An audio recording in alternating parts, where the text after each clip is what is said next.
Good morning, students. Today we start the last topic of our 14th chapter, statics. The last topic is measures of central tendency. यानी जो central tendency है उसके क्या क्या major करने के हमारे पास पैमाने हैं, क्या क्या मेथड हैं, किस किस तरह से उनको मेजर कर सकते हैं, किसी भी डाटा को मेजर करने के हमारे पास कितने वे हैं. तो we have 4 type of way. One is AM. A mean arithmetic, M मतलब मीन, अर्थमेटिक मीन. इसको हम डायरेक्टली अगर हम बोले तो इसको मीन भी बोल सकते हैं हम. Okay. Geometric mean, harmonic mean, median and mode. This geometric mean we will discuss in your next after +1 यानी +1 क्लास के अंदर ज्योमेट्रिक मीन हम डिस्कस करेंगे. ये +1 का टॉपिक है and this is in your graduation. After +2 we discuss harmonic mean. और ये 3 टॉपिक जो बचते हैं, अर्थमेटिक मीन, मीडियन और मोड, ये लास्ट ईयर भी आपने इसके बारे में थोड़ा सुना था.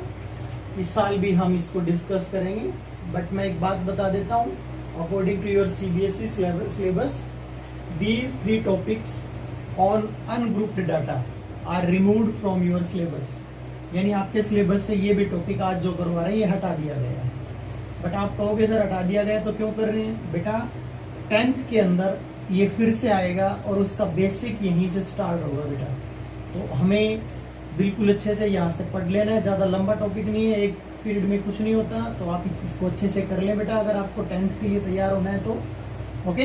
अदरवाइज ये CBSE ने ये टॉपिक हमारे एग्जाम से रिलेटेड नहीं है, यानी कि इसको हटा दिया है. बट आपको फिर भी करना है because you will discuss in 10th class and this is the basic of 10th class. Okay. तो first of all we discuss about arithmetic mean. Arithmetic mean के बारे में डिस्कस करेंगे और आमतौर पर हम इसको मीन भी बोल देते हैं बेटा, मीन भी. ओके. जैसे हमारे पास कोई भी एक अनग्रुप्ड डाटा है, यानी डिफरेंट डाटा 3, 7, 10, 11, 14, 16, हमारे पास कुछ ऑब्जर्वेशन है और किसी भी ऑब्जर्वेशन को मैं आपको बता देता हूँ XI से डिनोट करते हैं. और यहाँ I क्या है बेटा? I की वैल्यू 1 से स्टार्ट होकर के 1, 2, 3, 4, 5, 6, अगर 6 ऑब्जर्वेशन है तो 1 से स्टार्ट होकर के वो 6 तक जाएगी. हेयर अगर वो I की जगह मैं 1 लिखूं तो X1 का मतलब यहाँ पर 3 हो जाएगा, X2 का मतलब 7, X3 का मतलब 10, X4 का मतलब 11, X5 का मतलब 14 और X6 का मतलब हो जाएगा आपका 16. ये हमारा क्या है बच्चों? तो इनको कॉमनली हम क्या वर्ड यूज कर लेते हैं ऑब्जर्वेशन के लिए? अनग्रुप्ड डाटा की जो होती है उनके लिए XI यूज कर लेते हैं. तो इनको किसे डिनोट किया जाता है? XI से. अगर इनको XI से डिनोट किया जाता है तो X बार, X के ऊपर एक बार लगा दें, आप एक लाइन लगा दें तो ये क्या हो जाएगा? X बार. और X बार किसको डिनोट करता है बेटा? ये मीन को डिनोट करता है. ये नोटेशन है बच्चों. जैसे नेचुरल नंबर N से डिनोट होता है, सबको पता है, हम 6th क्लास से पढ़ते आ रहे हैं. उसी तरह मीन को हम किससे डिनोट करते हैं? X बार से. बट याद रहे X बार तभी कहेंगे अगर ऑब्जर्वेशन को हम किससे डिनोट करें? XI से. कई बार ऐसा हो जाए कि ऑब्जर्वेशन को YI से डिनोट कर रहे हैं तो मीन क्या हो जाएगा? फिर Y बार हो जाएगा. ओके. ये इस तरह से चलता रहेगा बेटा. तो यहाँ हम X बार लिख लेते हैं. ठीक है. और मीन का मतलब एवरेज वैल्यू होती है. कैसे फाइंड आउट करते हैं? सबको सम कर लीजिए, सब वैल्यूज का, और divided the number of term, यानी जितनी भी ये वैल्यूज है उनसे इसको डिवाइड कर दीजिए. 6 ऑब्जर्वेशन है, 1, 2, 3, 4, 5, 6 से डिवाइड कर दीजिए. नाउ 3, 7, 10, 10, 20 और 20 और 31, 45 और ये हो जाएगा 61/6. और इसको आप डिवाइड कर लीजिए, ये क्या आ जाएगा बच्चों? मीन आ जाएगा. तो इसके लिए फॉर्मूला अगर हम बनाना चाहें तो ये बना सकते हैं, sum of observation divided by number of observation. ये आपका मीन का फॉर्मूला हो जाएगा बच्चों. बड़ा इजी टॉपिक है और ये अनग्रुप्ड का है हमारे पास. बट कई बार ये क्वेश्चन हमारे पास इस तरह से आ जाता है बच्चों, ग्रुप्ड में अगर इसको डिस्क्रीट, मैंने समझाया था ना आपको डिस्क्रीट डाटा फ्रीक्वेंसी, मान लीजिए यही 3 को मैं रिपीट कर देता हूँ, यहाँ मैं लिखता हूँ आपकी XI फ्रीक्वेंसी, ये जो वैल्यूज हैं 3 मान लो, मैं यहाँ पर और लिख देता हूँ, 4 बार लिख दिया मैंने 3 को, तो इसकी फ्रीक्वेंसी क्या हो जाएगी 4 हो जाएगी। 7 को मैं मान लो 2 बार लिख देता हूँ, एक बार ये और एक बार और लिख देता हूँ, तो इस 7 की फ्रीक्वेंसी 2 हो जाएगी। 10 मान लीजिए एक ही बार है। 11 को मैं 3 बार लिख देता हूँ, 11 3 बार लिख देंगे हम इसकी फ्रीक्वेंसी। 14 भी एक ही बार है और 16 को मैं 2 बार लिख देता हूँ। तो मान लीजिए आपके पास ऐसा डाटा हो, इसमें कोई ऑब्जर्वेशन रिपीट करती है, तो इसको हम डिस्क्रीट फ्रीक्वेंसी में चेंज कर लेंगे। ओके, और अब इसका मीन फाइंड आउट कैसे करें? या तो वही तरीका है, सबको ऐड कर लो और जितनी ऑब्जर्वेशन उनसे डिवाइड कर दो, या एक काम कर सकते हैं, 3 को कितनी बार है 3 4 टाइम है बच्चों, तो 3 3 3 का सम कितना हो जाएगा 12 हो जाएगा। यूं अलग अलग सम कर लीजिए, यानी इसी इसकी मल्टीप्लाई कर लीजिए 12, यानी यहाँ FI और XI की मल्टीप्लाई कर लीजिए। I का मतलब समझ रहे हो ना, F1 बोलूँ तो 4, F4 बोलूँ तो 1 2 3 4, F4 हो जाएगा ये, I का मतलब समझ रहे हैं। अब इसको भी 7 2 टाइम है ना, 7 और 7 14 होगा, यानी 7 2 14, 10 1 10, ये हो जाएगा 33, और दिस इज 14 और दिस इज 32। और अब आप इसको ऐड कर लीजिए, कितना आएगा 2 और 4 6, 6 और 3 9, 9 और 4 13 और 2 15, कैरी 1, 1 और 1 2 3 4 4 और 4 और 3 7 7 8 और 3 11, और इसका भी सम कर लीजिए FI का, ये कितना हो जाएगा 4 2 6 6 और 1 7 7 और 3 10 10 और 3 13 हो जाएगा मेरा। ओके, तो ये इसका सम, ये मैं एक बात और बता देता हूँ, ये जो निशान होता है बच्चों, इसको हम सिग्मा भी बोल देते हैं और सुमेशन भी बोल देते हैं। क्या बोल देते हैं? सुमेशन। इसका मतलब क्या होता है? सम। क्या मतलब होता है? सम ऑफ दीज, यानी सिग्मा के पीछे मैंने FI लिख दिया, इसका मतलब FI का सम, FI की पूरी लाइन का सम कर लीजिए। यहाँ भी एक इसका सम है बच्चों, FI XI का सम है, FI और XI का। तो यहाँ मीन का क्या फॉर्मूला बनेगा? मीन को हम x बार से डिनोट कर सकते हैं, वही ये सब का सम हो जाएगा, इसको हम बोलते हैं सिग्मा FI XI और divided by sigma FI। Okay, तो यहाँ इनका सम है 115 और FI का सम 13। आप उस मेथड से भी अगर करके देखेंगे, इन सभी ऑब्जर्वेशन का सम करके देखो बेटा 115 ही आएगा। कितनी ऑब्जर्वेशन है काउंट करके देखो, सारी 13 ऑब्जर्वेशन है, बिल्कुल सेम है। बट इस बार हमने एक नया मेथड यूज किया है, क्योंकि 3 4 टाइम आ गया तो हमने फ्रीक्वेंसी बना ली इसकी डिस्क्रीट। ओके, और उसके बाद इसको सोल्व कर दिया। तो एक ये मेथड है।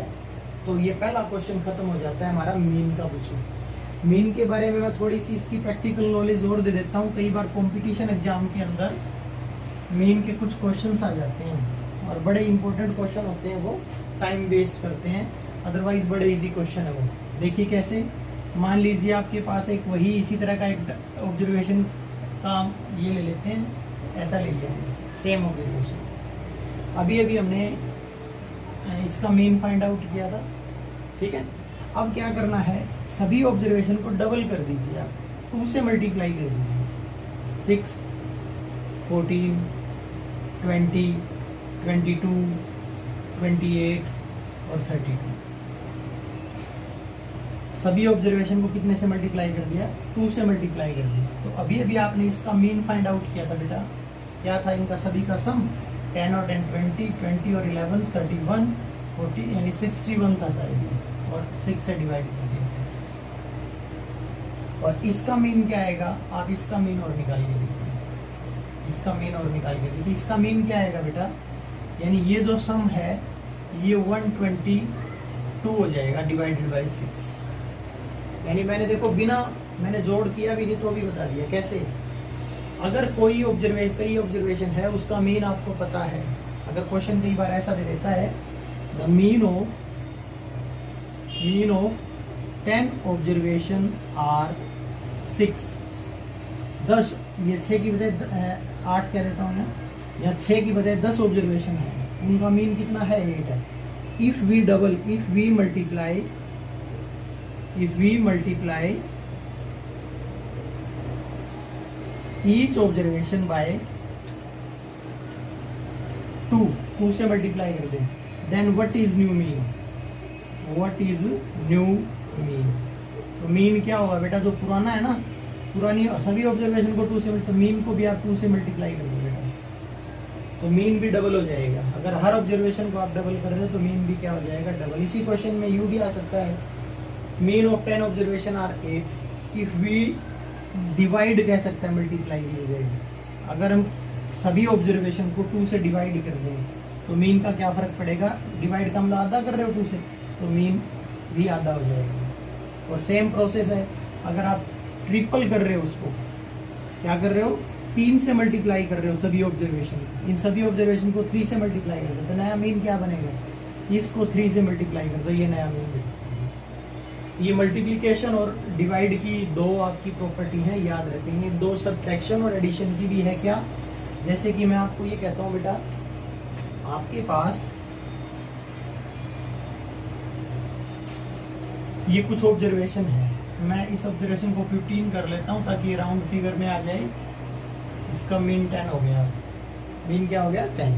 मैं कहता हूँ कि सभी ऑब्जर्वेशन में मैं 2 ऐड कर देता हूँ। इस बार मैं डबल नहीं कर रहा, इसमें 2 ऐड कर रहा हूँ, इसमें भी 2 ऐड कर देता हूँ, 2 ऐड कर देता हूँ सभी के अंदर। तो इसका मीन क्या होगा बेटा?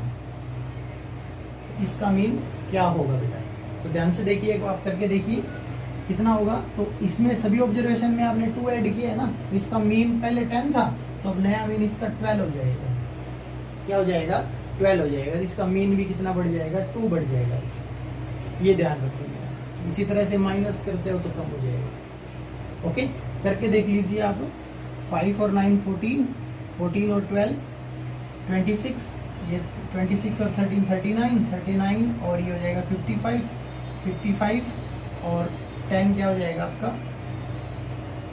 55 और 10 65, 72, 72 इसका सम हो गया। ये इसको 6 से डिवाइड करेंगे तो 12 आ जाएगा। ये 4 प्रॉपर्टी याद रखेंगे बेटा। कंपटीशन एग्जाम में बहुत बार ये प्रॉपर्टी आती है। नेक्स्ट ईयर 10th +1 में भी ये क्वेश्चंस मिलेंगे आपको। तो ये सारे क्वेश्चंस मैंने मेन के आपको करवा दिए। नेक्स्ट टॉपिक हमारा होगा, अगर इस कोई भी टॉपिक इसकी बात समझ ना आई हो तो आप मुझे कॉल कीजिएगा, या मुझे आप इस वीडियो को बैक करके दोबारा से देख लेंगे। Okay, now again we have another topic, median. Median क्या होगा? मीडियन एक्चुअली मिडिल वैल्यू को बोलते हैं। जैसे हम कोई भी ऑब्जर्वेशन लिख लेते हैं 2 3 4 6 9 10 11 13, इस तरह की ऑब्जर्वेशन लिख लेता हूँ, और यहाँ एक ऑब्जर्वेशन और लिख लेता हूँ 18। ओके, हमारे पास इस तरह की ऑब्जर्वेशन है। जब भी आप याद रखें मीडियन फाइंड आउट करें तो डाटा कैसा होना चाहिए? असेंडिंग ऑर्डर के अंदर होना चाहिए कुछ। सारा का सारा डाटा, अगर आगे पीछे छोटी बड़ी टर्म दे रखी है तो आप उसको असेंडिंग ऑर्डर में अरेंज कर लेंगे। बड़ा सिंपल है। अब मीडियन क्या होगी इसकी? सबसे पहले आप मुझे यहाँ बताएं, कैपिटल एन का मतलब यहाँ होता है कितनी वैल्यूज हैं टोटल, कितनी है? 1 2 3 4 5 6 7 8 9, 9 वैल्यूज हैं। लास्ट ईयर भी किया था ये, 7th में भी किया था। 9 टर्म है तो 4 इधर से छोड़ दें हम, 4 इधर से छोड़ दें। ये क्या हो जाएगा? हमारा मिडल टर्म हो जाएगी। ये क्या हो जाएगी? हमारी मिडल टर्म। यहाँ अगर कोई और वैल्यू होती तो भी कोई दिक्कत नहीं है, अलग है इसलिए कर देता हूँ। ओके, यहाँ सम का कोई रोल नहीं है, मिडिल वैल्यू देखनी होती है। 9 है, 9 में मिडिल टर्म कौन सी होती है? 5th होती है। लेकिन मैथमेटिकली कैसे करेंगे? ये तो जनरली कर लेंगे हम। मैथमेटिकली कैसे करेंगे? मीडियन लिखेंगे, मीडियन इज इक्वल टू जो भी वैल्यू है। क्या ये 2 से डिवाइड कर सकते हैं हम? 9 2 से डिवाइड नहीं होता, तो पहले उसमें 1 ऐड कर लेंगे न्यूमरेटर में, और फिर 2 से डिवाइड करेंगे, और पीछे th लिख देंगे। th किस लिए लिखते हैं? दिस इज 9 + 1 10/2, यानी 5th टर्म। 5th टर्म, और 5th टर्म अब काउंट कर लें हम, कितनी है? 8 हो जाएगी। तो ये आपका मीडियन का, ये ऑलरेडी आप 7th और 8th में कर भी चुके हो। बाय द वे, ये ओड की बजाय मैं यहाँ पर एक टर्म और ले लेता हूँ, दैट इज 20। आपका इवन नंबर ऑफ टर्म आ जाता है। क्या आ जाता है? इवन नंबर ऑफ टर्म आ जाता है। हियर अब हम लिखेंगे here n is 10, number of term 10 है, ठीक है। तो मीडियन क्या होगा बेटा? तो 10 में क्या होगा? 5 टर्म इधर चली गई और 5 चली गई इधर, बीच में क्या बचा? कुछ भी नहीं बचा। क्या इसका मतलब इसमें मीडियन नहीं आएगी? नहीं आएगी बिल्कुल। तो इसका एक हम रास्ता निकालते हैं, कुछ भी नहीं का 4 इधर से छोड़ देते हैं और 4 इधर से छोड़ देते हैं। ये दोनों टर्म मिडल बीच की आ गई बच्चों, 2 टर्म बीच की आ गई। दोनों मीडियन नहीं हो सकती, इन दोनों का एवरेज ले लेंगे। 8 और 10 का क्या ले लेंगे? एवरेज। क्या होता है 8 और 10 का एवरेज? 8 और 10 दोनों को ऐड करो और 2 से डिवाइड, एवरेज मतलब मीन ले लेंगे। तो 10 और कितना आ जाएगा? 9 इस क्वेश्चन के अंदर मीडियन आ जाएगा। लिखेंगे कैसे इसको? ये तो सिंपल समझने का मेथड है। करेंगे कैसे? मीडियन होगा एवरेज या मीन ऑफ, क्या ये 2 से डिवाइड होता है? बिल्कुल होता है। एक तो ये 10/2 कितना होगा? 5th, और एक 10/2 + 1, ऐसे लिखेंगे हम। लिखेंगे ये बच्चे मीनिंग लिखते नहीं, लिखेंगे जरूर मीन ऑफ 5th एंड 10/2 5 और +1 बाद में ऐड किया। पिछली बार ऐसे था, पहले ऐड किया था फिर डिवाइड किया था। इस बार ऐसा नहीं है, पहले डिवाइड करेंगे फिर ऐड करेंगे। 6th टर्म, तो mean of 5th and 6th term. 5th term कितनी है हमारी? 8, 6th टर्म कितनी है? 10। मीन का मतलब दोनों को ऐड करो और 2 से डिवाइड करो, तो आंसर आ जाएगा 9 इस क्वेश्चन। तो ये शायद आपको समझ में आ गया। इसमें सबसे इम्पोर्टेंट बात यही है बच्चों, कोई भी जो डाटा दे रखा है, ऑब्जर्वेशंस हैं, सबसे पहले असेंडिंग ऑर्डर में उसको अरेंज कर लेंगे बेटा। तो ये ऑलमोस्ट इसलिए फाइंड आउट किया जाता है मीडियन बच्चों, मिडिल टर्म फाइंड आउट करने के लिए। Okay, after that we have reach on our last topic, और our last topic of 9th class statistics is mode. Mode क्या होता है बच्चों? जो भी फ्रीक्वेंसी जितनी ज्यादा बार आई हो बच्चों, जो ज्यादा बार फ्रीक्वेंसी आई हो वो मोड होता है। ये यूज किस लिए होता है? खास करके गारमेंट्स की या शूज की शॉप के लिए सबसे इम्पोर्टेंट है बेटा। कैसे? मान लीजिए किसी भी एक शूज की शॉप है, उसके अंदर कई कस्टमर आते हैं, कोई मांगता है 2 नंबर का शूज मांगता है, कोई 3 नंबर का, कोई 4 नंबर का। शाम तक उसने सभी लोगों की एक लिस्ट बनाई हुई, कितने बच्चों लोगों ने किस नंबर के शूज मांगे हैं, या गारमेंट्स के गए किस नंबर के कपड़े मांगे हैं। ओके, शाम को उसने चेक किया कि एक पर्टिकुलर नंबर, अगर जेंट्स की मैं बात करूं तो 8 नंबर का शूज सबसे ज्यादा पॉपुलर होता है। तो उसने चेक किया कि 8 नंबर का शूज सबसे ज्यादा डिमांड हुई है। इसका मतलब वो कंपनी में जब ऑर्डर देगा तो सबसे ज्यादा कौन से नंबर की ऑर्डर देगा बच्चों? 8 नंबर शूज। इसलिए आपका क्या यूज होता है? मोड यूज होता है बच्चों। ओके, तो मान लीजिए कोई भी एक डाटा है 2 3 3 4 5 6 10 3 8 5 5 4 3, इस तरह का डाटा है। ये लोग आए उसकी शॉप पे और उसने पूछा कि कितने नंबर का शूज चाहिए, सभी ने अपने अपने नंबर बताए। देख मान लेते हैं कोई भी है ये, ठीक है। तो सबसे ज्यादा बार रिपीट करते हैं, तो 2 कितनी बार आया? 1 ही बार है। 3 कितनी बार है? 3 है 4 टाइम। 4 कितनी बार है? 2 टाइम है। 5 3 टाइम है। यानी सबसे ज्यादा बार कौन आया हुआ है? 3। तो in this way mode is 3, mode 3 हो जाएगा। कई बार ऐसा भी हो सकता है बच्चों, मान लो यहाँ 5 और लिख देता हूँ, यानी 3 कितनी बार आया? 4 टाइम्स। 5 कितनी बार आया? 4 टाइम्स। तो दोनों सेम है, तो ये दोनों ही मोड हो जाएंगे बच्चों। इस बार ये नहीं करना कि एवरेज ले लो कभी इनकी, 3 और 5 को। 3 और 5 दोनों क्या हो जाएंगे? इसके मोड हो जाएंगे। क्या हो जाएंगे? मोड हो जाएंगे, अगर दोनों number same number of time आते हैं। तो ये आज आपका टॉपिक था बच्चों, मीन, मोड और मीडियन, यानी measures of central tendency. Okay, so मैंने फिर बताया बेटा, ये सीबीएसई पॉइंट ऑफ व्यू से, अगर हम एग्जामिनेशन पॉइंट ऑफ व्यू से देखें, ये टॉपिक रिमूव कर दिया गया है। नया सिलेबस मैं इसी वीडियो के साथ आपको भेज देता हूँ कि नया सिलेबस में क्या रिमूव हुआ है, क्या कट हुआ है, ठीक है। क्या ऐड तो कुछ नहीं हुआ, तो ये देखेंगे बच्चों आप, और ये टॉपिक करना जरूर है। कभी सोचो कि एग्जाम में तो आएगा नहीं, बिल्कुल ऐसा कुछ नहीं आएगा, ठीक है। सीबीएसई ने बोला है हम आपको अच्छे से 10th के लेवल की तैयारी के लिए आपको करवा रहे हैं, एक बार अच्छे से पढ़ें। Okay students, thank you.